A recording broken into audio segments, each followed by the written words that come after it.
खाली कही दो हमार तू अमानत नहीं खू।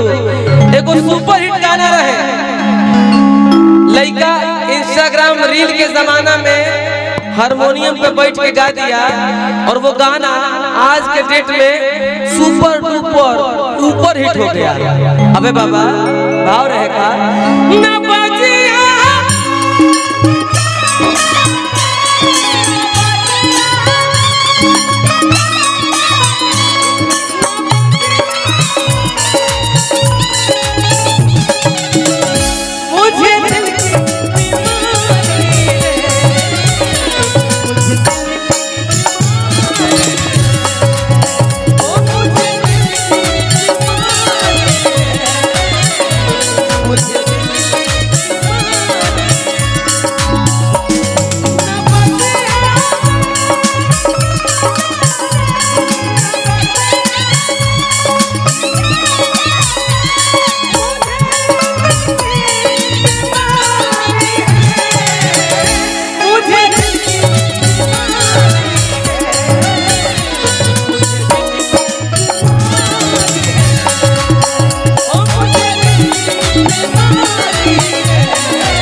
की जाई है मनावा जहां घट घटना ऐसन ना कि तोहर शादी। सभी हमारे म्यूजिशियन टीम को गोपी जी सम्मानित कर रहे हैं, इसके लिए बहुत बहुत दिल से अभिनंदन स्वागत। इसलिए कि ये लोग हैं तो हम लोग हैं और हम लोग हैं तो आप लोग हैं, सभी एक दूसरे के पूरक हैं। अबे बाबा की जाई है मनावा जहां घट घटना ऐसन ना तोहर शादी। ये हमारा निकी पूछ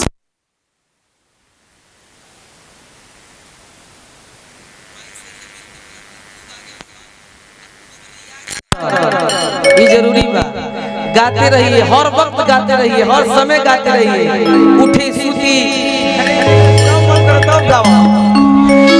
आज कागे नजरिया चुनावा तारू राज दिलवा में कवना छुपावा तारू। आज हमारा के अपन अरे कि तुमानत नहीं, आज हमारा जय यादव जी,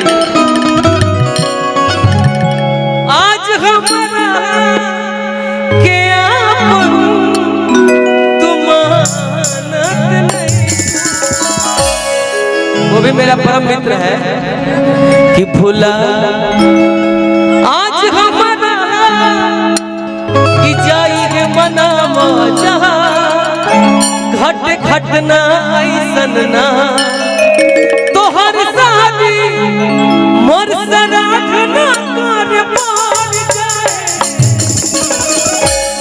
ए मंच के सबसे भारी गीत कि भगवान ना तरसे के दिनवा लौट जाए, भगवान ना तरसे के दिनवा लौट जाए। जाई है मनावा जहां घट घटना ऐसन ना, जाई है मनावा जहां घट घटना ऐसन ना तोहर शादी मोर सराहना कर पार जाए, तोहर शादी मोर सराहना कर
हो गोलू दुबे जी, बिजली के बिना जैसे तार बा बेकार हो, ओ सही जिंदगी अब तोहरा बिन हम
बहुत बहुत धन्यवाद। जाते जाते